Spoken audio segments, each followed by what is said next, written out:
So here's how you can save a video's audio to the Files app on iPhone. And let's explain that. If it's your first time on this channel, become part of the community by subscribing and you're not going to miss anything important. So at first, you're going to need to use the Siri Shortcuts application for it. So you need to download the app. It should be like pre-installed on your iPhone. So just check out that you have it.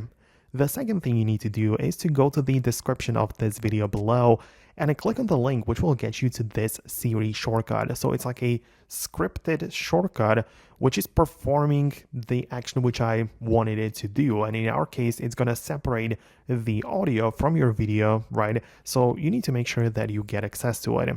And once you have it in your shortcuts app, it should work out fine. So the way that it works is that you enable it. Your video panel will appear. So you pick and select the video like that. And it will be like extracting, like the audio will be extracted from it. So you'll then need to allow that to be saved. So click on allow.